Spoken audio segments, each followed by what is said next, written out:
estamos de regreso conversando con una mujer que ha sido una luchadora, porque ella primero estudió abogacía, que es una carrera de servicio.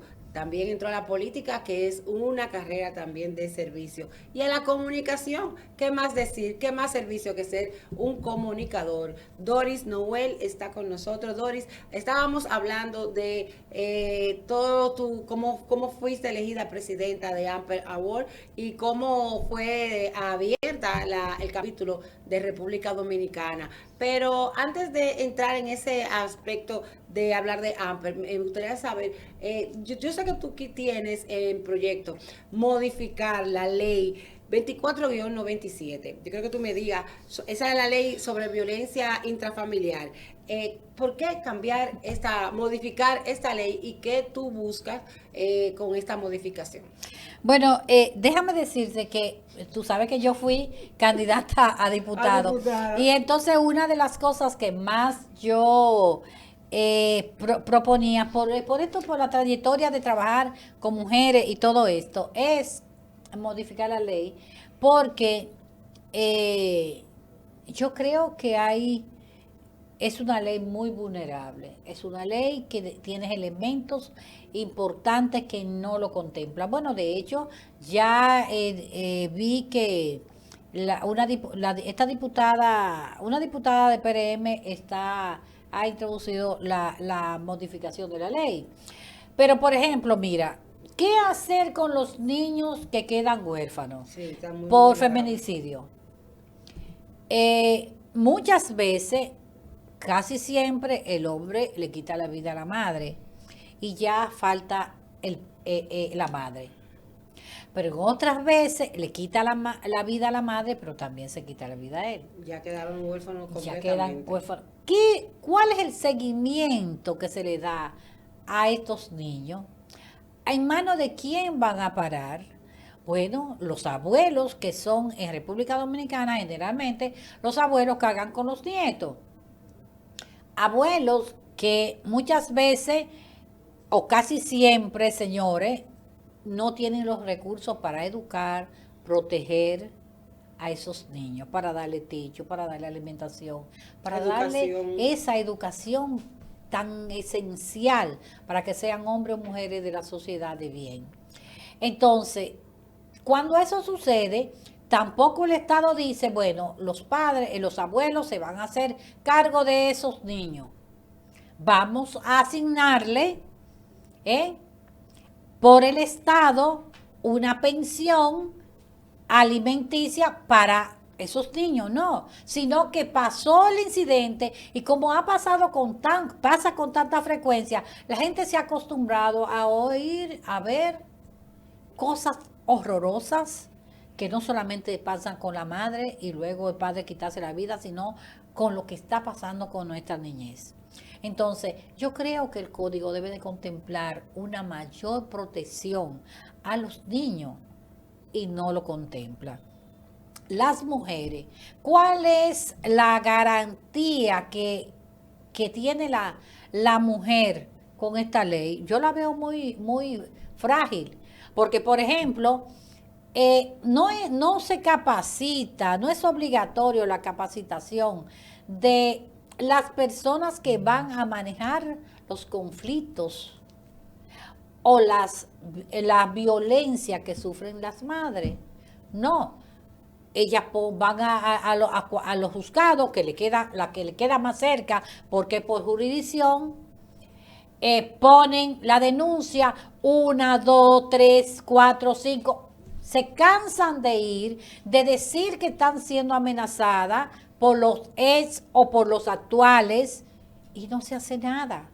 ¿Cuándo quieren actuar? Cuando ya no hay nada que hacer. La prevención, Es la elemental. prevención. Y muchas veces lo que hacen es que le dan la misma notificación a ella para que se haga buscar a la persona que la está amenazando, la está violentando. Imagínate. Y otras veces, ellas solicitan orden de alejamiento. Pero aquí la orden de alejamiento tampoco la respetan. No. ¿Cuántas mujeres han sido víctimas de los ex o de los actuales poniendo orden de alejamiento? Entonces, yo entiendo que esa ley hay que modificarle para que elementos esenciales como esto estén contemplados en la ley.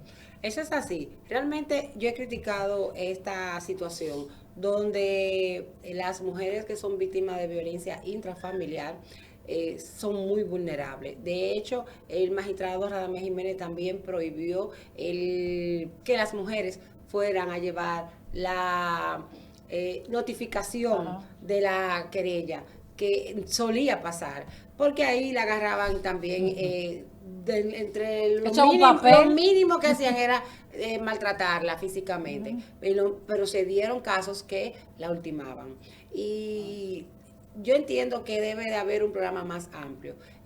Aparte de la modificación, obviamente tiene que modificarse la ley, no tanto para endurecer la pena, sino para proteger más a las mujeres que puedan ser acogidas. No tenemos tanta casa de acogida, que puedan ser acogidas con sus hijos, que puedan tener un programa de educación, de preparación continuo, que puedan ser una vez insertada a un trabajo formal y más productivo. La mayoría de estas mujeres trabajan en casa de familia, donde tienen un sueldo muy poco, muy paupérrimo, donde viven en los barrios, en casas con 2 y 3 niños, en 1 y 2 habitaciones. Sí. Entonces, automáticamente esa mujer hay que sacarla de ese entorno.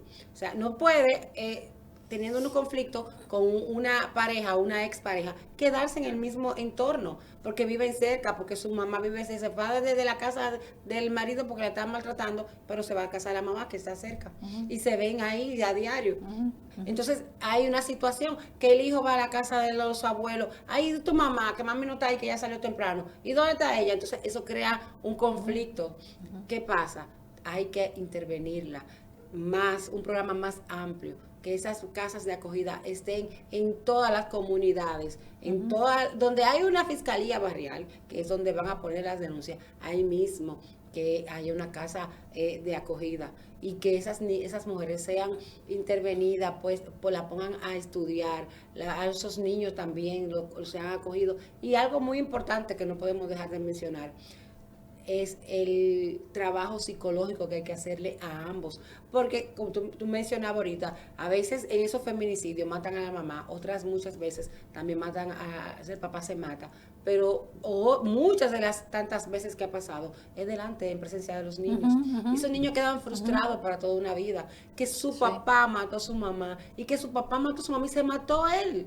O sea, eso hay una situación psicológicamente, hay un problema realmente. O sea, esos niños vienen arrastrando, desde antes de este episodio trágico, horrendo, vienen arrastrando una violencia intrafamiliar sistemáticamente. Sí, sí. Y paradójicamente uno dice, ¿cómo es que una persona ha sido víctima, ha vivido la violencia? Un niño ha vivido la violencia del padre contra la madre, y luego cuando crecen hacen lo mismo, la repiten. Conducta aprendida. Es conducta aprendida. Claro. Ahora, que en nuestras escuelas, ¿qué están haciendo realmente en nuestras escuelas para trabajar desde la niñez la violencia intrafamiliar? Y además, ¿qué están haciendo esos hogares disfuncionales, que se divorcian muchas veces, se casan y vuelven a otra hogar con violencia? Es muy complejo. Pero creo que la sociedad, esto no se hace solo, señores. Creo que la sociedad debe de abrazar la causa. No es el gobierno, no son los ministerios de la mujer, de educación. No pueden crear ministerio de la familia, de la mujer, de niños envejecientes, como quiera. Es un asunto que todo... Es que, por ejemplo, mira lo que ha cambiado. Antes, cuando nosotros estudiamos, y somos jóvenes todavía, un profesor era respetado por el alumno, señores. Claro. Eso no era, ahora no.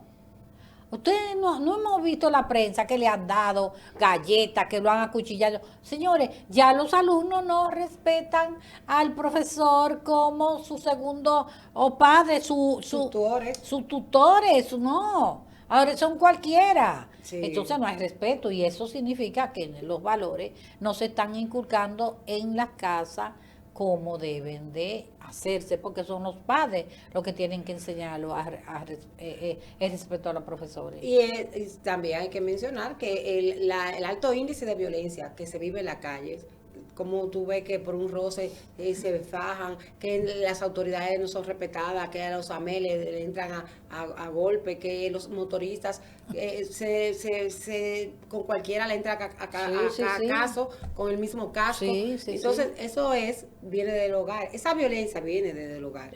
Entonces hay que trabajar esto en la sociedad. Doris, ahora vamos a hablar de Amper Award. Cuéntanos, ya nos mencionaste que es la Asociación Mundial de Mujeres Periodistas y Escritoras, pero yo creo que tú nos hables un poquito más, dónde fue creada, cuáles países la conforman, cuántos países, a cuáles países ya se llevó este congreso mundial y todos los detalles que tiene que ver con esta Asociación Mundial de Mujeres Periodistas y Escritoras. Bueno, pues te digo que Amper fue creada en México por una periodista y escritora, la señora Sala de Calderón.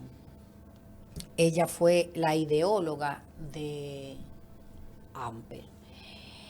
Y en el 1958 nace Amper. Esta organización que ha dado tanto apoyo a nivel mundial, 58 años, señores, trabajando ininterrumpidamente por la mujer. Para cuando se hace el primer congreso en México, y así lo dice, está estipulado en nuestro libro, el libro de la Asociación Mundial de Mujeres Periodistas y Escritoras, AMPE, que cuando el hombre estaba preparándose para ir a la luna, AMPE estaba naciendo.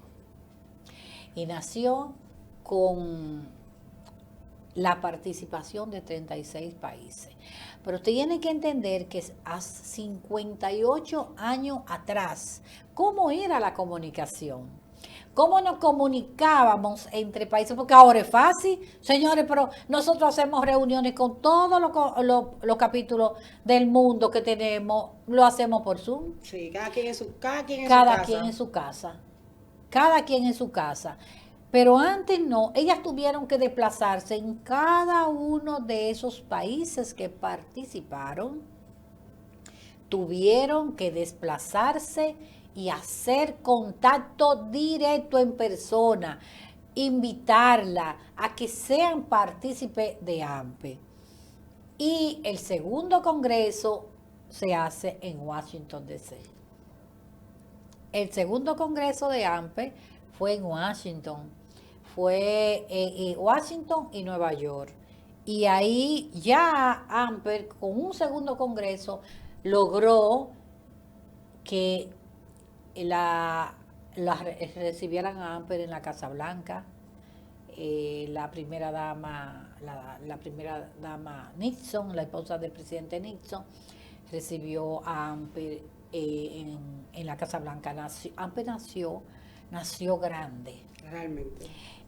También que las recibieran en la OEA. Y comenzó un periplo en cada uno de los países donde se celebraba el Congreso. Ese Congreso que se celebra cada 2 años siempre es aperturado por el presidente de la República o el primer ministro. Pero, por ejemplo, uno de los congresos que fue más impactante fue que se celebró en Israel, porque la primera ministra era una mujer, no recuerdo ahora el nombre de la ministra, te lo digo ahorita.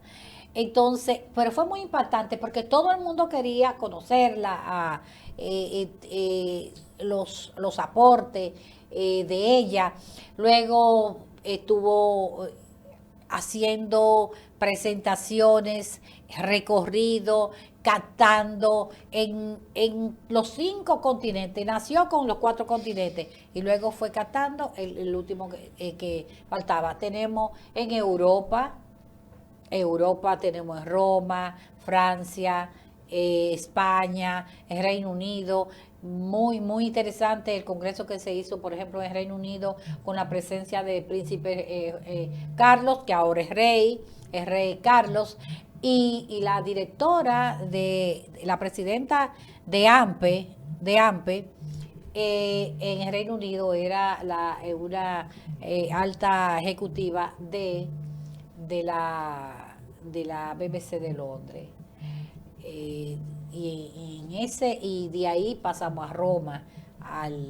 Pero, por ejemplo, en Chile se han hecho 3 congresos y la presidenta Bachelet ha sido la que ha aperturado. El Boris, que fue cuando yo salí, estaba en la ONU, señores. Miren la importancia que le han dado. Estando en la ONU, desde la ONU, él grabó el mensaje de apertura del Congreso en Chile.